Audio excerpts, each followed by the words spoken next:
Hmm, une bouteille de rhum, à votre avis?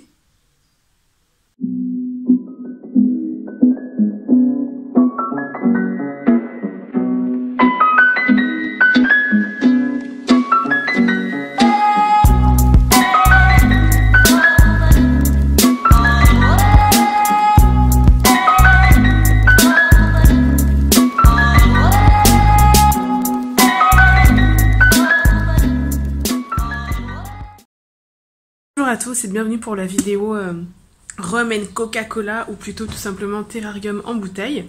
Donc ça va aller assez vite je le pense, la vidéo ne devrait pas durer trop longtemps. On va rentrer dans le vif du sujet, donc vous avez besoin de deux bouteilles. Donc moi j'ai choisi des bouteilles voilà, de boissons qu'on connaît un peu tous. Donc ça c'est une flasque de... Enfin oui, une flasque de rhum. Et ça c'est une bouteille de Coca-Cola. Je voulais utiliser ces deux bouteilles parce que je trouve que leur forme elle est assez reconnaissable, assez iconique. Et donc c'est intéressant de voir ce qu'on peut faire avec ces deux éléments un petit peu de... pas de pop culture mais qui sont quand même assez populaires. Donc vous avez besoin donc de deux bouteilles. Ensuite, vous avez besoin d'un entonnoir. Si vous n'avez pas d'entonnoir, sachez que vous avez sûrement un entonnoir presque près chez vous, c'est-à-dire vous récupérez une boîte de... Et ouais, donc là vous voyez, c'est de la boîte de côté à l'endroit, on va dire, entre guillemets, même si ça ne se dit pas. Donc vous avez juste à faire un trou ici, et on l'utilisera de l'autre côté, c'est-à-dire comme ça, et on pourra verser les petits gravillons qui se trouvent donc ici, et du sable de la rivière ici. Alors là, c'est même carrément du sable de la Loire. Et ensuite, on voit pas ici, mais il y a de la terre. Enfin, de la terre. C'est surtout un terreau universel. Mais... Alors, je m'excuse d'avance, vous allez devoir subir mon vernis un petit peu craquelé, quoique ça se voit pas trop. Mais bon, enfin bref. Donc, l'étape numéro 1, c'est que je vais prendre les plus gros gravillons, les plus grosses pierres, pour les disposer au fond des bouteilles, en fait. Tout simplement pour assurer la couche drainante du terrarium, puisque celui-ci n'a donc pas de trou hein, au fond. Donc délicatement, tranquillement, attention à ce que ça ne se fasse pas de trou dans l'entonnoir. Enfin plutôt de bouchon dans l'entonnoir.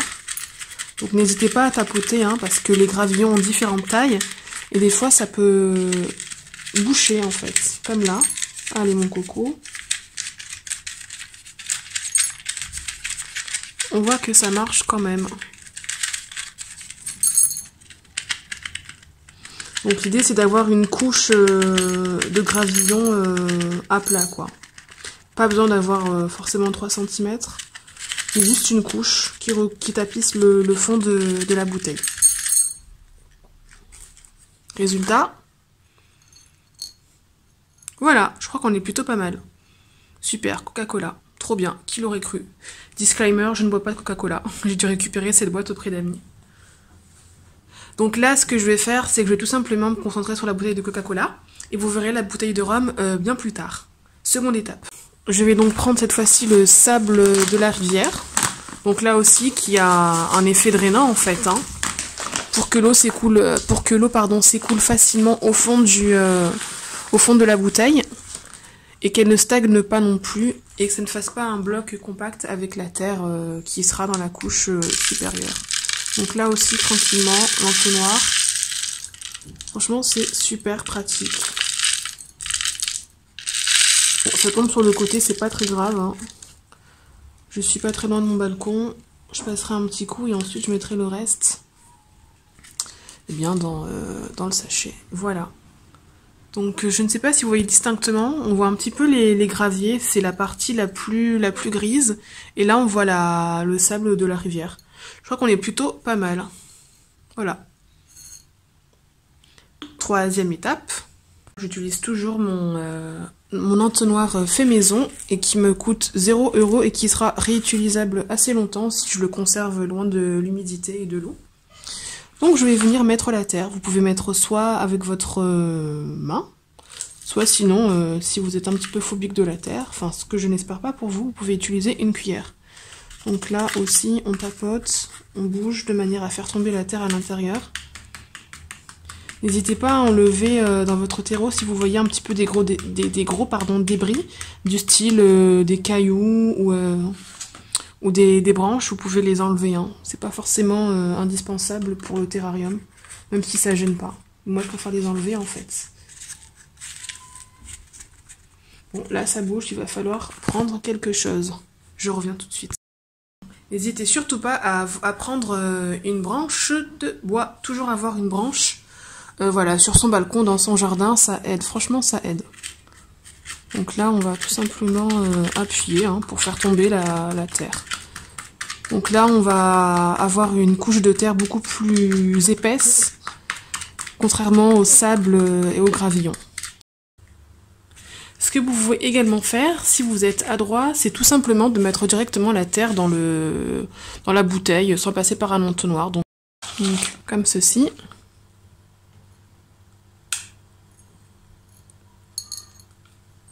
Oula, alors attention de ne pas trop la pencher. Et voilà.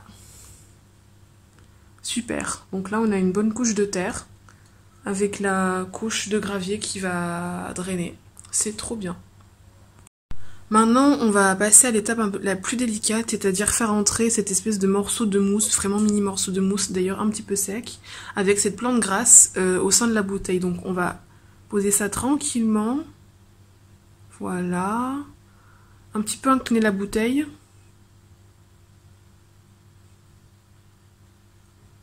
Super. Donc on peut venir repositionner du mieux qu'on peut avec la branche. Olé. Alors si je vise à côté, ça va pas le faire. Alors vous voyez, ça c'est le genre de choses à faire quand on est bien reposé, quand on n'est pas pressé, quand on n'est pas énervé. Parce que j'ai remarqué de manière générale dans la vie, quand on est pressé et qu'on est énervé, peu importe ce qu'on fasse, on le rate. Si t'es pressé ou je sais pas quoi, ou t'es énervé, ou que t'es pas trop à fond, franchement même t'as ton omelette avec 2 œufs, sur feu doux tu la rates. Ta tresse que tu veux faire, tu la rates. Ton rempotage qui apparemment n'est pas forcément l'opération la plus difficile, tu le rates aussi.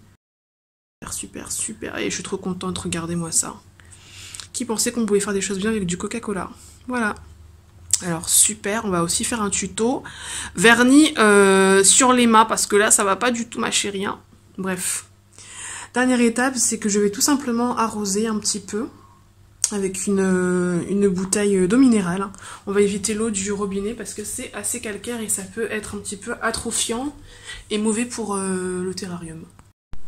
Et maintenant, c'est l'heure de boire. Alors non pas du Coca-Cola, mais tout simplement de l'eau minérale. Hein. Alors c'est pas forcément la Volvic, là c'est juste que j'avais récupéré cette bouteille et j'ai transvasé de l'eau de bouteille aussi, de source dans cette bouteille. Donc voilà, ça coule directement sur la paroi. L'idée aussi c'est d'arroser pour humidifier hein, et aussi pour que la terre se tasse un peu plus. Oh là là là là là là. La France a un incroyable talent. Alors vous surveillez, hein, faut pas non plus que ce soit absolument détrempé. Et regardez, on voit trop bien à l'intérieur. C'est cool ça. Alors si vous lisez un bouquin de terrarium, ils vous diront qu'il faudrait acheter une pince chirurgicale comme ils disent.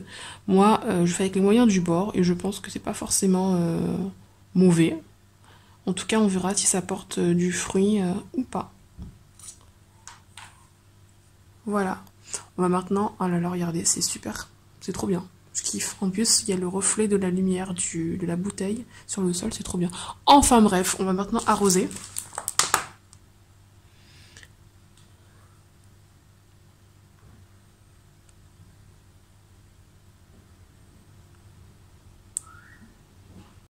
Oh, regardez, moi ça, c'est pas la classe, franchement.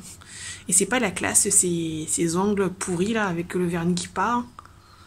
Bon, enfin bref, on s'en fout. Regardez le terrarium, et je suis trop contente. C'est trop de la bombe. Trop de la bombe, vous pouvez passer vos commandes sur Atelier 316. Hein. Je vous fais un petit prix. Voici. Rum and Coca-Cola. What do you prefer, this all is one. Non, franchement, ça rend hyper bien. Ça rend hyper bien. Donc voilà, maintenant la prochaine étape, c'est tout simplement d'observer, voir comment ça se comporte. Et si vous voyez apparaître des choses bizarres, c'est-à-dire des espèces de filaments blancs, c'est probablement des champignons qui se développent. Donc il va falloir les enlever. Hein. Et pour les enlever, on va trouver encore un système D, un système. Ma question préférée, où est-ce que je m'en procure et où est-ce que je m'en procure et je vais vous expliquer. Donc voilà, je vais vous expliquer tout simplement où est-ce que vous pouvez trouver du terreau. Alors le terreau c'est tout bête, hein. Ici c'est du terreau universel, ça vous pouvez en acheter tout simplement à Auchan. Ou sinon il y a la marque Argoflash que je recommande tout simplement parce qu'elle est compatible avec l'agriculture biologique. J'ai regardé les composants, ça m'a l'air clean. Sinon Auchan a également sa gamme de terreau universel compatible agriculture biologique. Donc voilà ce que je peux vous recommander. Sinon en ce qui concerne les gravillons et le sable de la rivière, alors ça vient plus ou moins des mêmes endroits, sachant que celui-ci c'est spécifiquement du sable de la rivière de la Loire. Enfin sable de rivière, la Loire c'est un fleuve et vous l'avez compris, c'est du sable de la Loire. Alors où est-ce que vous pouvez en trouver? Alors tout simplement, vous pouvez vous en procurer si vous allez, je sais pas moi, un jour vous balader, qu'à côté de là où vous vous baladez, il y a un cours d'eau propre, pas pollué, ça c'est vraiment important, mais aussi d'eau douce. Donc on va éviter tout ce qui est, lagune, aller à la plage, etc. On veut pas d'eau saline, on veut vraiment de l'eau douce. Donc rivière, étang, lac, fleuve, peu importe, vous noyez pas. Vous pouvez en récupérer, c'est gratuit, il y en a en quantité. Moi, je sais que lorsque je suis à Nice, parfois je prends le train des merveilles pour aller dans l'arrière-pays niçois qui est superbe. Et il y a une rivière qui s'appelle la Roya, je prononce bien la Roya, c'est ça. Et en fait, une fois, j'étais partie avec mes sœurs et j'avais ramené tout plein de pots de confiture et j'avais récupéré du sable de cette rivière. Donc il y avait des sables de cette granulométrie, donc assez fins. Et j'ai aussi récupéré des gravillons un peu plus gros en fait. Alors c'est tout bête, mais je les ai pas pris quand je suis revenue dans le Nord et j'ai un petit peu regretté. Du coup, je suis allée au rayon animal, oui c'est ça, au rayon animal de chez Auchan, ou au niveau des aquariums, vous pouvez tout simplement vous procurer un sac de sable de la rivière. Ça coûte pas trop cher, ça revient je crois à 3-4 €. Donc c'est quand même assez mastoc et vous allez en avoir pour longtemps. Donc n'hésitez pas. Et pour ces gravillons-ci, eh bien tout simplement je les ai eus dans un kit terrarium qu'on m'a offert pour Noël. Donc voilà. Alors ce qui est vraiment important dans la composition d'un terrarium finalement, c'est la couche drainante avec le sable de la rivière. Vous pouvez avoir différentes grosseurs, épaisseurs et avoir de la terre. Ensuite sinon il y a aussi la mousse, comme vous avez pu le voir, que j'ai récupérée. Alors cette mousse je l'ai également récupérée au jardin botanique de Tourcoing. Tout simplement il faut avoir l'œil quand vous vous baladez dans la nature, sur les bords des allées en fait. Donc voilà, j'en ai récupéré, j'avais un sachet noir de poubelle et j'ai récupéré tranquillement de la mousse qui en plus avait parfois un petit peu ces plantes succulentes qui sont en train de simplement bien pousser. Donc je suis contente. Voilà, alors mes seuls achats, ça a vraiment été le sable de la rivière et le terreau. J'aurais pu me passer de l'achat de sable de la rivière si j'avais ramené ce que j'avais pris quand j'étais à Nice, mais ce n'est pas le cas, donc j'ai dû sortir 400 € de ma poche. Mais bon, c'est pas très grave et vous voyez que le jeu en vaut largement la chandelle. Voilà, j'espère que cette vidéo vous a vraiment intéressé, vous a plu et on se retrouve pour une prochaine vidéo tuto comment se faire le vernis lorsqu'on fait des vidéos parce que vous voyez comment c'est crac. Voilà. Allez, shalom.